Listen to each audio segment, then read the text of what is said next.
36 जिल्हे, 36 बातम्या. News G9 Maharashtra.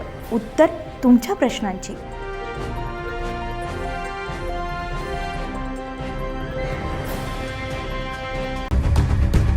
Nanded जिल्हा तालुका लोहा शहरापासून अवघ्या 4 किलोमीटर अंतरावर असलेले लोहा कंधार रस्त्यावरील किरोडा घाटातील नंदू हरी बारोळे वय वर्ष 60 आणि त्यांच्या पत्नी सौ साळूबाई नंदू बारोळे वय वर्ष 55 राहणार किरोडा हे दोघेही पती पत्नी शेतामध्ये आखाड्यावर राहत होते. भाजीपाला शेतामध्ये उत्पादित करून बाजारात विकत असे. अज्ञात दरोडेखोरांनी त्यांच्या आखाड्यावर सोमवारी पहाटेच्या सुमारास शस्त्रसज्ज दरोडेखोर यांनी दरोडा टाकलाय.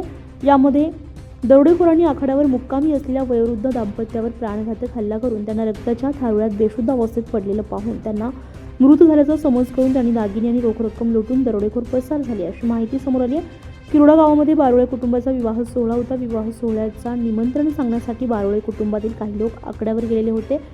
तर हा प्रकार सर्व त्यांच्या लक्षात आलाय.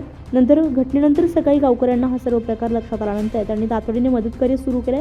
गंभीर जखमी अवस्थेत आढळलेल्या दोन्ही वयोवृद्धांना तातडीने नांदेड येथील रुग्णालयात उपचारासाठी दाखल करण्यात आले. या दरोड्यामुळे गावामध्ये आणि परिसरात भीतीचं वातावरण निर्माण झालं असून लोहा पोलीस ठाण्यात अहवाल दाखल करण्याची प्रक्रिया सुरू असल्याची माहिती मिळाली. घटनेचा तपास सुरू असून दरोडेखोरांचा शोध घेण्यासाठी पथके रवाना करण्यात येण्याची शक्यता आहे. न्यूज G9 महाराष्ट्रासाठी रामेश्वर निलेवाड, लोहा.